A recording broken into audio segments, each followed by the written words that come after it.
राधे राधे, जय माता की भक्तों।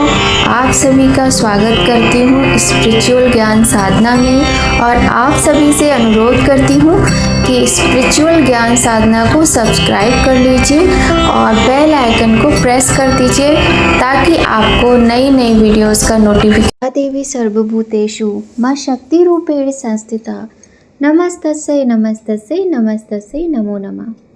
जय माता की। राधे राधे भक्तों। प्रिय भक्तों, आज हम बात करेंगे कन्या पूजन से जुड़ी हुई बहुत सारी महत्वपूर्ण बातों के विषय में, जैसे कि कन्या पूजन करते समय हमें कौन सी बातों का ध्यान रखना चाहिए, अनजाने में किस तरह की गलतियां हमें नहीं करनी चाहिए और कन्या पूजन हमें किस प्रकार करना चाहिए, उनको उपहार में क्या दें और क्या ना दें जिससे हमें व्रत का पूर्ण फल मिल सके। इसी प्रकार की बहुत सारी बातें आज की वीडियो में हम आपके साथ करने वाले हैं। तो आइए भक्तों, प्रारंभ करते हैं माता का नाम लेकर आज की ये सुंदर वीडियो। कन्या पूजन हिंदू धर्म में एक महत्वपूर्ण और पवित्र अनुष्ठान है।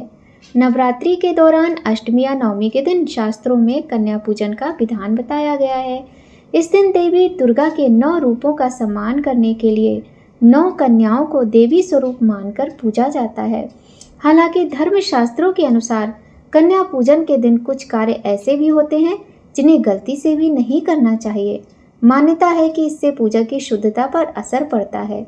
आप अगर कन्या पूजन के समय इन बातों का ख्याल रखेंगे तो आपको पूजा का पूर्ण फल मिलेगा। आइए भक्तों, बात करते हैं कि कौन सी गलती, कौन से कार्य हमें नहीं करने चाहिए। कन्या पूजन से पहले घर की और पूजा स्थल की शुद्धता का ध्यान रखना अत्यंत आवश्यक होता है।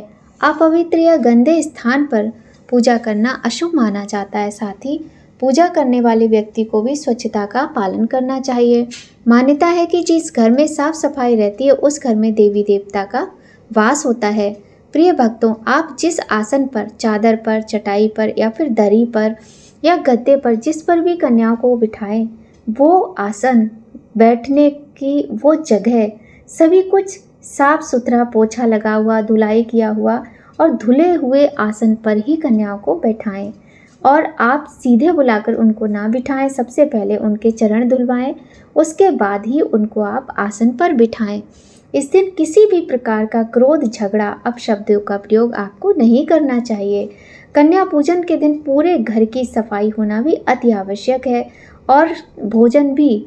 रसोई घर जब साफ हो जाए, आपका गैस चूल्हा, आपके रसोई घर एकदम साफ सुथरा हो, उसी जगह पर आपको कन्याओं के लिए भोग इत्यादि बनाना चाहिए, क्योंकि सबसे पहले आपको वो भोग माता को अर्पण करना है।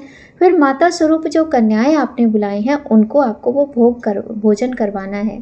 इसलिए आपको शुद्धता, स्वच्छता दोनों का ही विशेष ध्यान रखना है। इस दिन किसी भी प्रकार का क्रोध, झगड़ा या अपशब्दों का प्रयोग आपको नहीं करना चाहिए। इससे नकारात्मक ऊर्जा उत्पन्न होती है और पूजा के शुभ फलों में बाधा आती है। आप इस तरह के काम या जगहों पर जाने से बचें जहां झगड़ा हो सकता है। कन्या पूजन का मुख्य उद्देश्य कन्याओं को देवी के रूप में सम्मान देना है। इस दिन किसी भी कन्या का या फिर स्त्री का, किसी भी महिला का अनादर या अपमान करने से पूजा का फल नहीं मिलता है। कन्याओं का सम्मान पूर्वक स्वागत करें और उन्हें उचित रूप से भोजन और उपहार दें। कन्या भोजन कराते समय आपको शुद्ध सात्विक पदार्थों का प्रयोग करना चाहिए। मांसाहार, लहसुन, प्याज और तामसिक भोजन का प्रयोग आपको नहीं करना चाहिए। कन्याओं को शुद्ध और ताज़ा भोजन ही परोसें। पैकेट बंद वस्तुओं का प्रयोग कन्याओं के लिए आप ना करें। पूजन विधि को सही तरीके से और पूर्ण रूप से संपन्न करना आवश्यक है। अधूरी या गलत तरीके से की गई पूजा का कोई फल नहीं मिलता। पूजा से पहले सभी आवश्यक सामग्री को एकत्रित कर लें और विधिवत पूजा करें। अगर आप नवरात्रि के अंतिम दिन यानी अष्टमी या नवमी को इन बातों का ध्यान रखकर कन्या पूजन करेंगे तो माता जगत जननी माँ भगवती का आशीर्वाद आपको जल्द मिलेगा। यह पूजा आपके लिए सफल और फलदायी साबित होती है। धर्मशास्त्रों में वर्णित इन नियमों का पालन करने से न केवल आध्यात्मिक लाभ प्राप्त होता है बल्कि जीवन में सुख समृद्धि भी आती है। आइए भक्तों, अब जान लेते हैं कि हमें किस प्रकार से कन्या पूजन करना चाहिए। सबसे पहले आपको अष्टमी या नवमी, जिस दिन भी कन्या पूजन करता है, ब्रह्म मुहूर्त में उठ जाइएगा और रात को ही काले चने भिगो दीजिएगा। सुबह उठकर काले चने आपको अवश्य ही बनाने हैं प्रसाद में। पहले पूरा घर साफ सुथरा कर लें, पूजा स्थल की सफाई कर लें, कन्याओं के लिए साफ सुथरे धुले हुए आसन की व्यवस्था कर लें और जो उपहार देना है, दक्षिणा देना है, जो कुछ भी आपको कन्याओं को देना है, सभी वस्तुओं की भली भांति अच्छी प्रकार से व्यवस्था कर लें। स्वयं नहा धोकर सुंदर रंग के वस्त्र पहने, जैसे लाल, गुलाबी, पीले रंग के वस्त्रों का प्रयोग अपने लिए भी करें। कन्याओं के लिए भी जो भी आप उपहार में वस्तु दे रहे हैं उसमें काले नीले रंग की वस्तुओं का प्रयोग ना करें, ना ही ग्रे कलर की वस्तुओं का प्रयोग करें। तो भक्तों, कन्याओं के लिए आप सबसे पहले खीर, पूड़ी, हलवा, चना इत्यादि बनाएं और इसमें प्याज लहसुन का प्रयोग नहीं किया जाएगा। साथ ही जो आपका प्रतिदिन इस्तेमाल होने वाले मसाले और नमक है उनका प्रयोग भी नहीं करना है। आपको सेंधा नमक का ही प्रयोग कन्याओं के भोजन में भी करना है, ठीक है। 2 साल से लेकर 9 साल तक की कन्याओं को आपको बुलावा देना है और साथ ही एक लांगुर यानी छोटा सा लड़का अवश्य ही होना चाहिए। आप आलू की सब्जी भी कन्याओं को खिला सकते हैं, लेकिन काले चने और हलवे का होना बहुत आवश्यक है। माता की आप अपनी जो प्रतिदिन की पूजा है वो कर लें और माता को भोग लगा दें। माता को भोग लगाने के बाद आप अग्यारी में या फिर हवन कुंड में, जिसमें भी आप हवन करते हो, अग्यारी करते हो, वो भी अपना तैयार करके रख लें। कन्याओं को बुलाएं। उनके आप सबसे पहले देखिए 9 कन्याएं बुलाइएगा। नहीं मिल रही हैं तो आप 1 या 2 कन्या भी बुला सकते हैं। यदि आपके पास पूर्ण व्यवस्था है तो पूजन के लिए 9 कन्याएं ही आपको बुलानी चाहिए। 9 से ज़्यादा यदि आ जाती हैं तो उनको आप अलग से बिठा लीजिए, किंतु जो आप माता रानी के समक्ष जो कन्याओं का पूजन करेंगे उसमें 9 कन्याओं को ही बिठाइए। कन्याओं के पैर धुलवाकर उनको अच्छे से आसन पर खुशी खुशी बड़े ही प्यार से बिठाना है। उनको तिलक करना है, हाथ में मौली बांधिए और आपको करना क्या है, बहुत अच्छी तरीके से माता जगत जननी से प्रार्थना करनी है कि माँ आप हमारी इस पूजा को स्वीकार कीजिए और ये जो हम कन्या पूजन कर रहे हैं इसे सार्थक कीजिए, इसे सफल बनाइए। तो आपको माता रानी से विशेष विनती करनी है। कन्याओं पर आपको किसी भी तरीके से क्रोध आदि नहीं करना है और उनको भोजन कराना है। जितना उनका मन करे उतना भोजन कराइए। बहुत सारे लोग क्या करते हैं कि उनको देकर प्लेट और भेज देते हैं, ऐसा नहीं करना चाहिए। कन्याओं को बिठाकर अच्छे से भोजन कराना चाहिए। तो आप उनको बिठाएं, भोजन कराएं। उसके बाद जब वो जाने लगे तो उनकी प्लेट में कम से कम 2 पूड़ी या फिर थोड़ा सा प्रसाद चने का और हलवे का अवश्य होना चाहिए।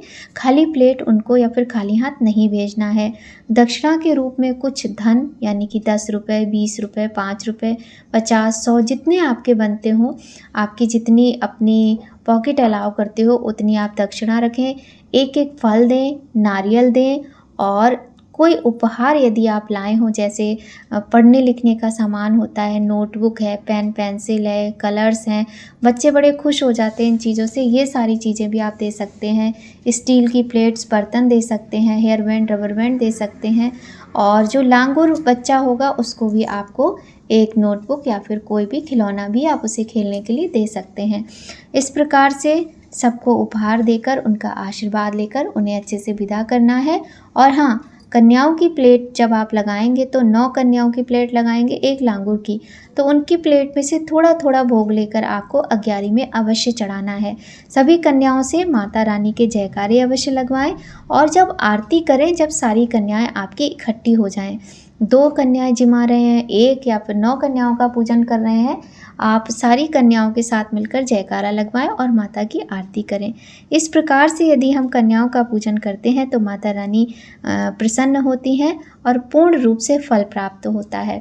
साथ ही भक्तों, एक बात पर भी ध्यान दीजिएगा कि आप बाहर से तो कन्याएं बुलाकर पूजन कराते ही हैं, किंतु आपके घर में जो आपकी घर की जो स्त्रियां हैं, बेटियां हैं, बहुएं हैं या माएँ हैं, उनके साथ भी आपको अच्छा ही व्यवहार करना चाहिए।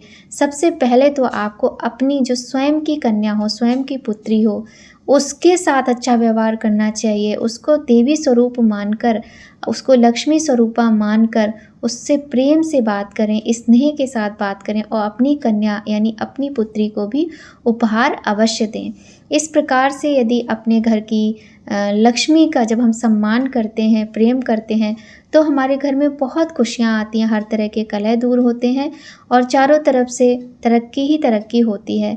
तो सफलता की कुंजी होती हैं ये सारी बातें। अपने घर की स्त्रियों का, महिलाओं का सम्मान करें, प्रेम करें और इसी प्रकार से कन्या पूजन करें।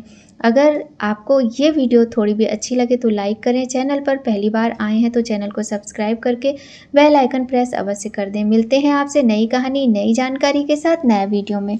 आप सभी पर माता रानी की कृपा बनी रहे, सभी को कन्याओं का आशीर्वाद प्राप्त हो। जय माता की भक्तों, राधे राधे।